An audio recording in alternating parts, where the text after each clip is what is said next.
Boa noite, irmãos. Eu os cumprimento na paz do nosso Senhor Jesus Cristo, amém?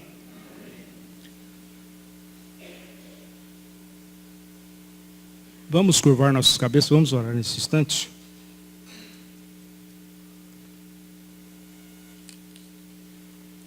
Senhor Deus Todo-Poderoso, te louvamos por esta oportunidade.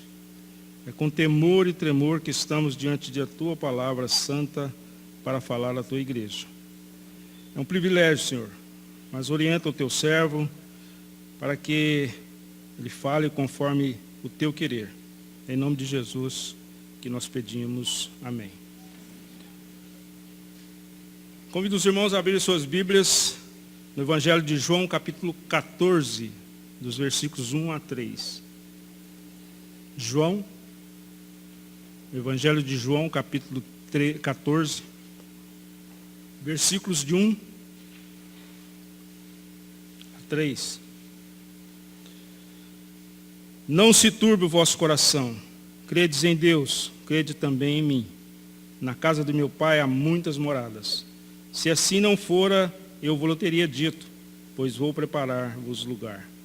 E quando eu for e vos preparar lugar, voltarei e vos receberei para mim mesmo, para que onde eu for, onde eu estou, estejais vós também.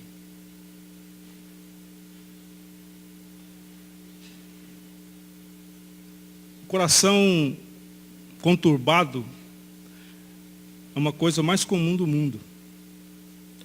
Todas as pessoas de todas as classes sociais, todas as idades e credos religiosos sabem o que é um coração turbado, um coração perturbado, preocupado. Todos nós temos preocupação. Nenhuma segurança ou sistema de alarme pode deixar do lado de fora esse avassalador assaltante da alma. As causas que deixam o nosso coração turbado vêm de dentro e também de fora. Emanam da nossa mente e também do nosso corpo. Vêm daquilo que amamos e também daquilo que nós tememos. Mesmo os crentes mais consagrados sabem o que é beber o cálice amargo da dor na caminhada entre a graça e a glória. Os santos mais consagrados encontram neste mundo um vale de lágrimas. Jesus estava se despedindo dos seus discípulos. Aquela era a quinta-feira do Getsêmani, a quinta-feira do suor de sangue, a quinta-feira da traição de Judas, a quinta-feira da prisão de Jesus e a quinta-feira da negação de Pedro. Os discípulos estavam com o coração turbado, eles estavam preocupados. Primeiro, eles estavam tristes, devido à iminente partida de Cristo, devido à esmagadora solidão que os atingiria e que os já estava atingindo. Estando Jesus para subir a Jerusalém, chamou à parte os 12 e em caminho lhes disse: eis que subimos para Jerusalém, e o Filho do Homem será entregue aos principais sacerdotes e aos escribas. Eles o condenarão à morte e o entregarão aos gentios para ser escarnecido, açoitado e crucificado. Mas ao terceiro dia ressurgirá. Está lá em Mateus 20, capítulo 20, 17 e 19. Eles estavam envergonhados devido ao egoísmo que haviam evidenciado, perguntando quem era o maior entre eles. Suscitaram também entre si uma discussão sobre qual deles parecia ser o maior. Mas Jesus lhes disse: os reis dos povos dominam sobre eles, e os que exercem autoridade são chamados benfeitores. Mas vós não sois assim, pelo contrário, o maior entre vós seja como o menor, e aquele que dirige seja como o que serve. Pois qual é o maior? Quem está à mesa ou quem serve? Porventura não é o que está à mesa? Pois no meio de vós, eu sou como quem serve. Está lá em Lucas 22, capítulo 22, versículos 24 a 27. Estavam perplexos, devido à predição de que Judas trairia a Jesus e Pedro negaria e os demais ficariam dispersos. Também relata lá em Mateus 26, chegada a tarde, pôs-se ele à mesa com os discípulos. Enquanto comiam, declarou Jesus: em verdade vos digo que um dentre vós me trairá. E eles, muitíssimo contristados, começaram um por um a perguntar-lhe: porventura sou eu, Senhor? Em Mateus 26, 20 a 23. E então disse Jesus: todos vós vos escandalizareis, porque está escrito: ferirei o pastor e as ovelhas ficarão dispersos. Esse era o sentimento que eles tinham de perplexidade, de Jesus ser traído, Pedro negar e os discípulos serem dispersos. Está lá em Marcos 14, 27. Estavam vacilantes, pensando: como pode o Messias ser alguém que pode ser traído? Disse-lhe Pedro: ainda que seja necessário morrer contigo, de nenhum modo te negarei. E todos os discípulos disseram o mesmo. Está em Mateus 26, 35. Eles estavam angustiados diante das aflições, açoites, perseguições, prisões e torturas que enfrentariam pela frente.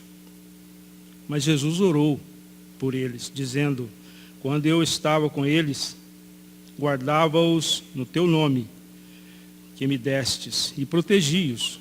E nenhum deles se perdeu, exceto o filho da perdição, para que se cumprisse a Escritura. Mas agora vou para junto de ti, e isto falo no mundo, para que eles tenham o meu gozo completo em si mesmos. Eu lhes tenho dado a tua palavra, e o mundo os odiou, porque eles não são do mundo, como eu também não sou. Não peço que os tire do mundo, e sim que os guardes do mal. Eles não são do mundo, como também eu não sou. Está em João 17, 12 a 16. Jesus consola os discípulos dizendo: não se turbe o vosso coração. Como então triunfar sobre as turbulências da vida? Esse é o título do nosso sermão de hoje. E a pergunta é essa: como triunfar sobre as turbulências da vida? Em primeiro lugar, colocando a confiança em Cristo apesar das circunstâncias. O que significa confiar em Cristo? A forma do verbo no indicativo e no imperativo significa: já que vocês acreditam, confiam em Deus, continuem confiando em mim, em Cristo. Essa não é uma fé apenas intelectual. Essa fé não pode nos ajudar na hora da tempestade. Isto é apenas conhecimento histórico. Essa fé não é uma fé apenas intelectual e emocional. Essa fé é a fé dos demônios. Eles creem, estremecem, mas estão perdidos.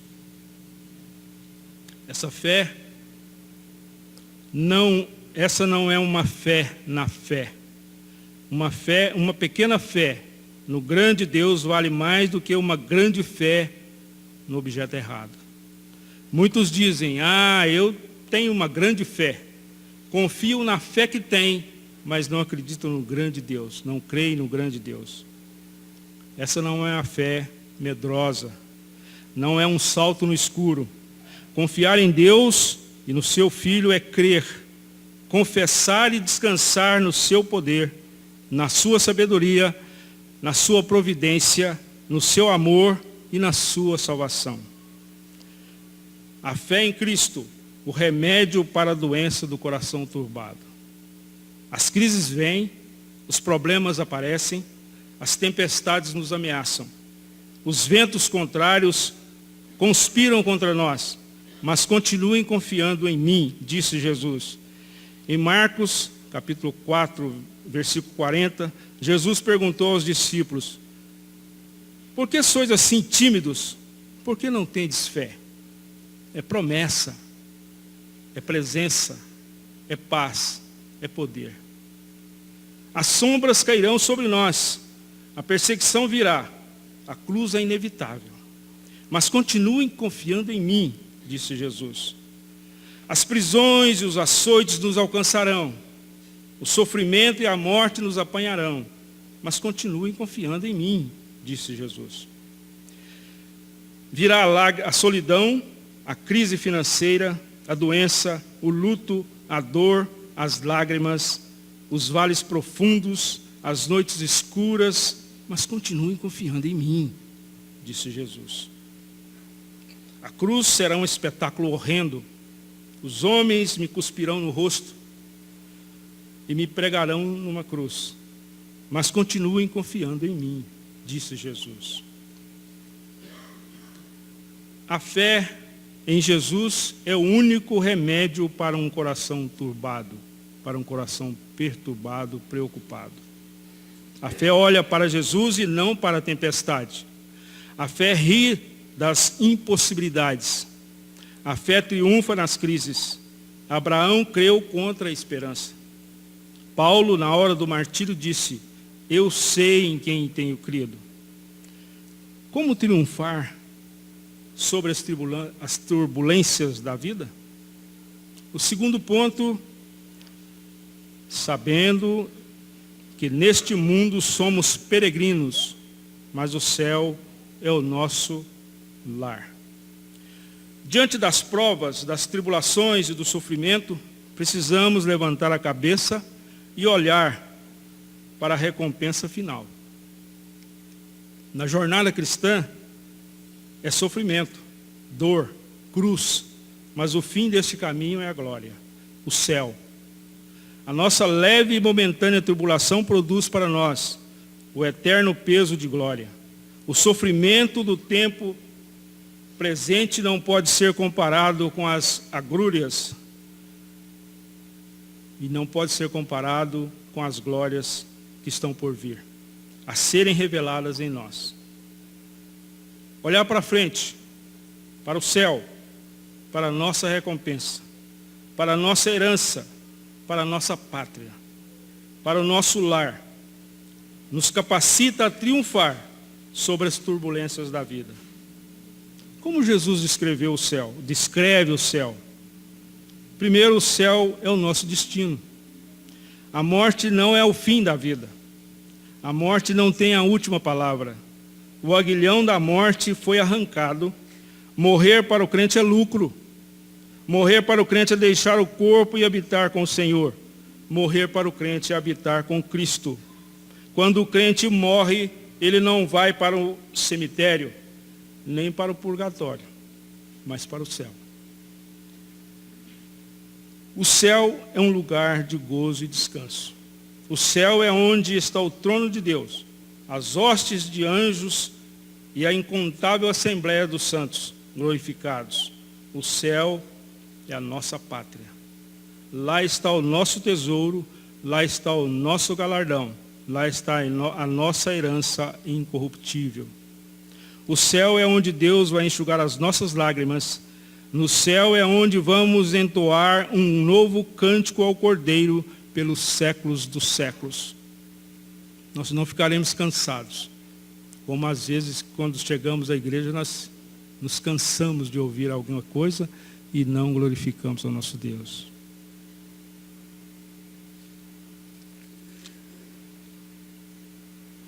O céu é a casa do Pai. Os filhos de Deus estarão todos lá. Se o céu é a casa do Pai, significa que o céu é o nosso lar.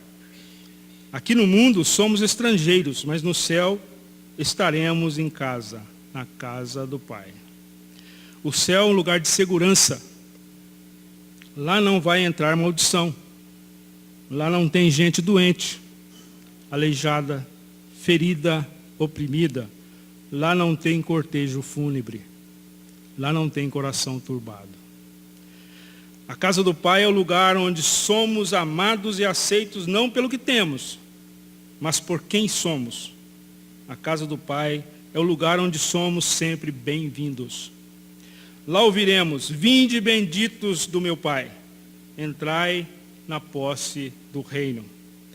A casa do Pai é onde todos os filhos são tratados sem preconceito, sem acepção. O céu é um lugar onde tem muitas moradas. No céu tem um lugar para todos os filhos de Deus. Em Apocalipse 21:16, diz que a cidade mede 2.200 quilômetros de largura e 2.200 quilômetros de comprimento. Então há lugar para todos. Não é só 144 mil, não. No céu não teremos apenas moradas, nós teremos mansões. O céu é um lugar da nossa morada permanente. Aqui no corpo moramos numa tenda frágil, mas lá habitaremos nas mansões celestiais. O céu é um lugar preparado para um povo preparado. Como nós assistimos na escola dominical hoje, o crente não pode ser um crente criança, uma expectativa de crente. Tem que ser ou não ser crente. Ele não pode ser um figurante na igreja.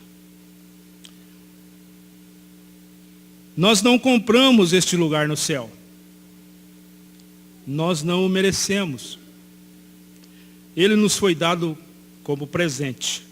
É de graça, pura graça.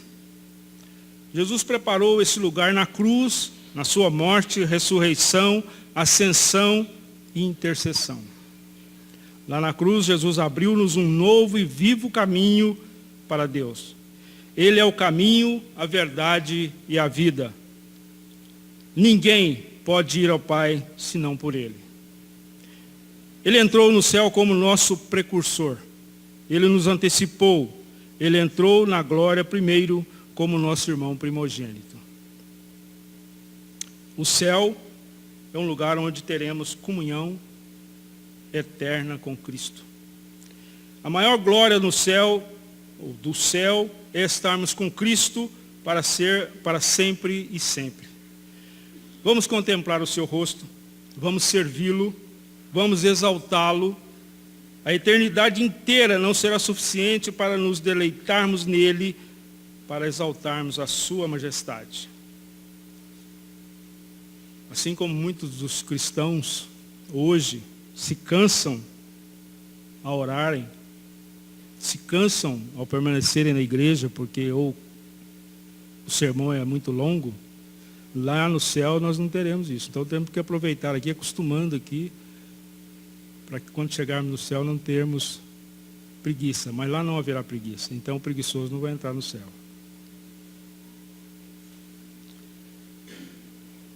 Cristo será o centro da nossa alegria no céu. Lá vamos ver a Cristo como Ele é. Lá não haverá mais dor, nem luto, nem tristeza. Lá vamos esquecer as agruras da vida. Lá não vamos fazer perguntas. Lá vamos adorar com alegria.